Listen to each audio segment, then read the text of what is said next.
আজকের পর্বে আপনাদের সাথে চিংড়ি মাছের ঝাল ঝাল ভুনার একটা রেসিপি শেয়ার করব। আর এইভাবে ভুনা করলে এত বেশি মজা হয়।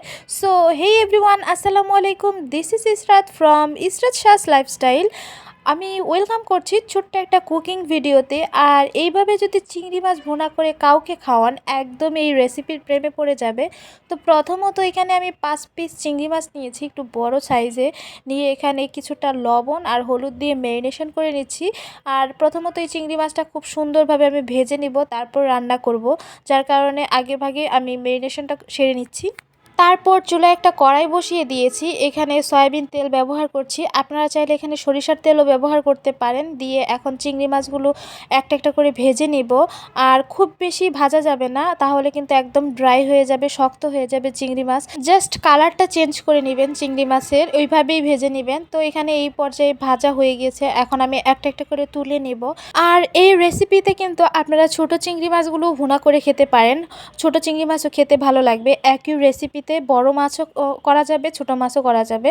আমার কাছে মনে হয় খুব বেশি গর্জিয়াসভাবে না রান্না করে অল্প কিছু মশলায়, মানে অল্প কিছু উপকরণ দিয়ে যদি যে কোনো খাবার রান্না করা হয়, তাহলে খেতে আমার কাছে ভালো লাগে। খুব যে মশলাদার স্পাইসি এত বেশি পছন্দ না। তো আমি আমার মতো করে রান্না করছি, আপনাদের ভালো লাগলে আপনারাও রান্না করে নিতে পারেন। তো প্রথমত এই সবগুলো চিংড়ি আমি দেখতে পাচ্ছেন যে ভেজে নিয়েছি। এখন মূল রান্নায় চলে যাব।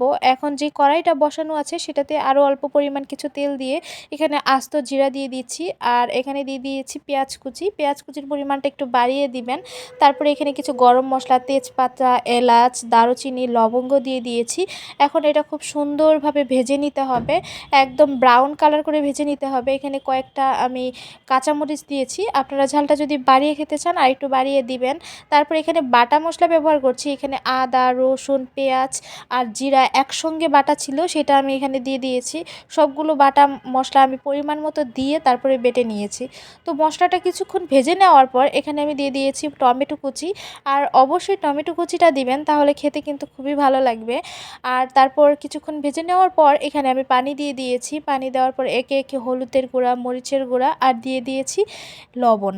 লবণটা অবশ্যই পরিমাণ মতো দিবেন। আর আপনারা চাইলে এখানে আরও কিছু মশলা অ্যাড করতে পারেন, ধনিয়ার গুঁড়া, আপনারা যেটা যেটা খেতে পছন্দ করেন। আমরা যেহেতু খাই না তাই স্কিপ করে গিয়েছি। আর তারপরে তো ঢাকনা দিয়ে ঢেকে দিয়েছিলাম। এই মশলাটা খুব সুন্দরভাবে এখন কষিয়ে নিতে হবে। এই মশলাটা যত সুন্দরভাবে কষাবেন খেতে কিন্তু তত বেশি ভালো হবে। একটু সময় নিয়ে এই মশলাটা কষিয়ে নেবেন।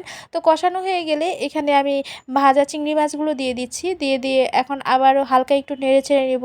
আর কি মশলাটা চিংড়ির গায়ে যেন বসে যায়, এরকমভাবে একটু নেড়ে ছেড়ে নিব। তবে আমি যতদিন চিংড়ি মাছ রান্না করেছি, আজকের রান্নাটা একদম বেস্ট ছিল। এটা খেতে এত বেশি ভালো ছিল, মানে ঝাল মশলা সব কিছু একদম পারফেক্ট ছিল, যার কারণে খেতেও ভালো লেগেছে। তারপর কিছুক্ষণ নেড়ে চেড়ে নেওয়ার পর এখানে কিছুটা পানি দিয়ে দিচ্ছি। খুব বেশি পানি দিতে যাবেন না, আর চিংড়ি মাছ যদি বেশি কুক করা হয় তাহলে কিন্তু শক্ত হয়ে যায়। এই তো এখন ঢাকনা দিয়ে ঢেকে দিব, জাস্ট আর কোনো কাজ নেই। এখন ঢাকনা দিয়ে ঢেকে দেওয়ার পর কিছুক্ষণ পর এই তো দেখতে পাচ্ছেন কিছুটা পানি শুকিয়ে এসেছে, আর কালারটাও কিছুটা চেঞ্জ হয়ে গিয়েছে।